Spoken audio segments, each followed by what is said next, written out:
Hospitalized just for a fracture? Stop being such a baby. You better crawl out of there and cook dinner, or we're getting a divorce. How could anyone, hearing their wife was in the hospital, have those words come out of their mouth first, instead of concern? Most people wouldn't be able to understand, but this is my husband. I can't take it anymore. I was at the end of my tether, but there was someone even more furious with my husband than me.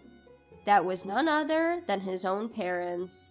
I wonder how he will react when his folks step in. My name is Eileen, 29 years old. I got a job at a fairly well-known company immediately after graduating from college. Although I don't work at the headquarters, I still make a decent income. My husband Matt is 32. We met at a client company, and after several encounters, he took the initiative to exchange contact information. He then asked me out to dinner, and after dating for a year and a half, we crossed the finish line. When he proposed, he looked me straight in the eyes and said, "I want to be with you for the rest of my life, Eileen. Will you marry me?" I'm happy, but are you sure about me? I want you, Eileen. You're the first person to make me feel this happy when we're together. Matt, thank you. I want to be with you forever too. We were then blessed by many people at our wedding ceremony and vowed to love each other forever. But 2 years after the ceremony, if asked whether there is still love between us, we wouldn't be able to confidently answer yes. The reason is simple. Matt changed during these 2 years. It all started with something trivial. Since we got married, he started to gradually push household chores onto me. Given that we were both working, we agreed to share household chores equally before getting married. Despite this, Matt stopped doing his part of the chores, like cleaning the bath and doing the dishes. At first, he would do it reluctantly when I pointed it out, but he gradually stopped doing it even when I asked. Because of this, my workload increased, and overtime hours piled up, eating into my bedtime. Exhausted both mentally and physically, I decided to have a talk with Matt. When I returned home, my husband, who had arrived home before me, was already lounging on the sofa with a beer in his hand. He didn't even greet me. Although I was frustrated with him, I started the conversation calmly. Hey Matt, there's something I want to talk about. Keeping his eyes on the TV, he responded, What is it? I snatched the remote from him and turned off the TV. Hey, what are you doing? I was watching that. My husband sprang up, raising his voice. I told you I wanted to talk, right? It's important. Please listen. What a hassle. So what is it? I don't have any free time, you know. Free time? He's just been watching TV and drinking beer. Biting back the urge to shout back, I maintained my composure and continued. Matt, you haven't been doing any housework recently, have you? Why not?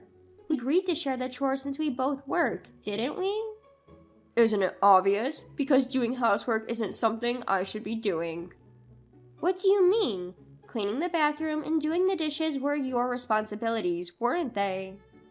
Why should I, as the husband, have to do such things? That's a woman's job. Wait, are you serious? You were the one who suggested we share the chores. That was just a pretense to play the role of a good husband. Isn't it obvious? At the wedding, you even told our guests, I'm so grateful that my husband helps with the housework. That was the whole point, haha. So what are you saying? That you begrudgingly did the housework just during the wedding period to improve your image? With a smirk on his face, my husband said, Exactly, haha. I couldn't believe my husband would say such an outrageous thing.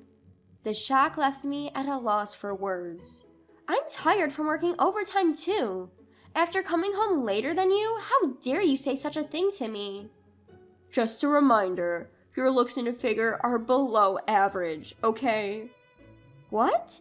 Why are you bringing this up out of the blue? What does this have to do with our current discussion? A plain woman like you should be grateful for marrying a man like me. And yet, you're whining about mere housework. Know your place. My husband Matt blurted out loudly and turned on the TV without waiting for my response. He took a swig of his half-finished beer and easily diverted his attention away from me. I couldn't believe it. I'm even working overtime, so how could he say such things? No matter how I think about it, that's just not right. I had a lot to say, but if I opened my mouth now, it would only start an argument. To calm myself down, I went straight to bed after taking a bath that night. Since then, I tried to find a chance to talk to Matt, but was always dismissed. Every time I tried to start a conversation, he told me, "Don't boss me around." And there was no room for discussion. As if avoiding me, Matt would go out somewhere whenever he had his day off. Of course, he didn't do any housework. Even though it was supposed to be my day off, I ended up doing all the housework at once. Time passed, and as my company entered a busy period, my overtime hours increased more than usual. Then, Matt exploded in anger again. "Hey, what time do you think it is? Where's my dinner?" Matt started yelling as soon as I came home after finishing 3 hours of overtime. I told you this morning that I'd be doing overtime today, so you should either make dinner yourself or eat out. What? Are you kidding me? Why should I have to cook my own meal? It's fine if I eat out, but where's the money for that? Are you gonna give it to me? Why should I? I'm busy too, so please cooperate a little. The word busy seemed to upset him. He kicked the leg of the table and barked at me with a demonic expression. "I don't care whether you're busy or not. You're stuck doing overtime because you can't manage your time, right?" That's not it. My company is really busy right now. Don't get carried away just because you can do a little work. You should just listen to what I say, you foolish woman. Since that day, I started to distance myself from Matt. To avoid being scolded, I prepared dinner in advance on the days when I would be working overtime. I also decided to do all the housework on my days off. In retrospect, I probably should have just divorced him right away. But even in such a situation, I couldn't truly despise him from the bottom of my heart. Living like this, my burden inevitably began to accumulate. After 2 months, both my body and mind were completely worn out, and I lost my motivation for work. One day, on my way to work, I missed a step on the subway stairs and fell. Although I was conscious, I couldn't move due to the pain and ended up being transported by ambulance. Even after arriving at the hospital, the pain in my body didn't recede, and I couldn't move as I wanted.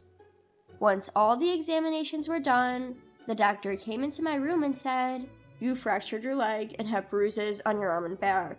You must be in so much pain, right?" Yes, I can't move my body as I want to even now. Likely, you will be in this condition for a few days. You look pale. Were you tired? Anyway, you will have to stay in the hospital for a while. Can you contact your family yourself? Yes, I can. When I checked my phone, I had a message from a colleague. Apparently, they were at the same subway station when I was taken away by ambulance. They had already explained the situation at work, and they contacted my husband, Matt. Feeling relief and fatigue from my daily life, sleepiness suddenly came over me. Before I knew it, I fell asleep. A few hours later, I woke up to the vibration of my smartphone. On the screen, Matt's name was displayed. Presumably, he got a call from work. Did he call because he was worried? Indiscreetly, I felt a little anticipation as I answered the call. Hello? Hey, what time do you think it is? Get back home already. Confused by Matt's loud voice, I couldn't hide my bewilderment. Didn't you hear? Huh? What are you talking about? I had an accident at the station. I'm in the hospital now. I've broken my leg and I'm going to be admitted. A few seconds of silence passed. Then he burst into laughter. What the heck are you saying? Haha. Hospitalized? You're not trying to use this as an excuse to abandon housework, are you? What? What are you saying? Of course not. Didn't you get a call from the office? No such thing came. Even if you try to deceive me, it's futile. Even if it's true, it's none of my business. Get back here and cook dinner, got it? Wait a minute, Matt. My words were cut off as the call ended abruptly.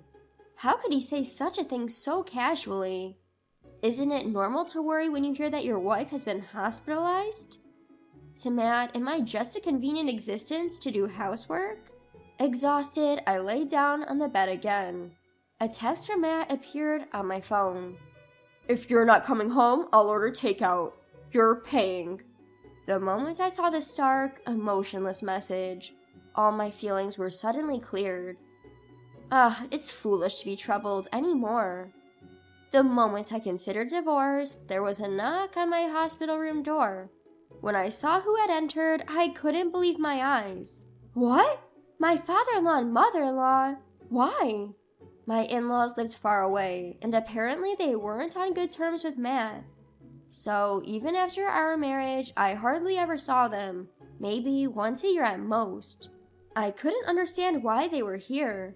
Perhaps sensing my confusion, my mother-in-law spoke gently. Eileen, sorry to disturb you. We heard you were taken to the hospital in an ambulance, and we were worried. How did you know that? We got a call from your office. Huh? According to them, the company had contacted them a few hours earlier and they had hurried over. The company had tried to contact Matt several times, but he had not picked up the phone at all. Hence, they had reached out to his childhood home, which had been designated as an emergency contact, and this led his parents to come over. The unexpected kindness was enough to make me choke up. I was genuinely happy that they had come all this way out of pure concern. I fought back the tears welling up inside me and bowed my head to Matt's parents. Mr. and Mrs. Johnson, thank you so much. It's okay, dear, we're family. Where is Matt, though? Don't tell me, he hasn't shown up? Yes. They were taken aback at my response. Then my cell phone rang. The caller was Matt. Hello? What the hell is wrong with you? Are you seriously not planning on coming back? The unexpected yelling surprised Mr. and Mrs. Johnson, and they exchanged glances. I put my index finger to my lips, indicating that they should remain quiet. They nodded, and I continued responding to Matt. Didn't I tell you? I've been admitted to the hospital. I don't think I'll be able to come home for a few days. Admitted to the hospital for a mere fracture? Stop being so pampered. Crawl your way out and cook some food.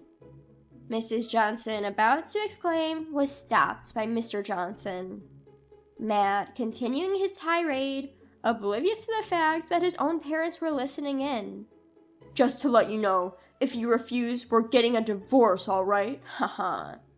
A divorce? Are you serious? Of course, why wouldn't I be? No point being with someone like you, who's not only unattractive, but also neglects their household duties, haha. I was left speechless, baffled by my husband's loud laughter over the phone. Isn't it about time to stop? He had always looked down on others. I had to say something. Hey, are you okay saying stuff like that? Your parents are furious. What? What are you talking about? Haha. He responded with a frivolous tone, perhaps thinking it was a joke. I handed my smartphone to my in-laws and left the rest to them. Then my in-laws unleashed a thunderous rebuke into the phone. Matt, how could you say such things to Eileen? How could you be so heartless, knowing your wife is in the hospital? We don't even consider you our son anymore. You're disowned. Wait, hold on, it's not what you think. There's a reason for this. There's no excuse for your behavior. All you do is say the worst things. I'm ashamed to have a son like you. Apologize to Eileen right now. Perhaps feeling overpowered by his parents, my husband suddenly switched gears and started yelling at me. Eileen, enough is enough. Using my mom and dad like this? Using them? It's your fault for not answering the call from your company, isn't it? That's why they ended up getting the message. It's your own doing. That number? Was it from your company? How misleading. Fine, I'll divorce you. Are you okay with that, huh? I let out all the pent-up anger and resentment and firmly stated my position. Divorce? Bring it on. In fact, I want nothing to do with a man like you. How long are you going to think you're superior? I don't have a single reason to cling to you. Arlene, what are you saying? I should have known better than to think common sense would apply to a man like you. I have no reason to stay your wife any longer. If you understand it, never show your face to me again. Get lost, you piece of crap. After that, I officially divorced my husband, Matt. At first, he was reluctant, but thanks to my in-laws introducing a divorce attorney, I was able to split on favorable terms. The divorce completely changed Matt's life. He ate out for every meal, and his health deteriorated. Unable to do his laundry, I heard he went to work in wrinkled suits and shirts. As a result, his reputation among his coworkers plummeted. Rumors started to circulate around the office. Heard he didn't even visit his wife when she was hospitalized. Isn't that messed up? Well, no wonder she dumped him, ha ha ha.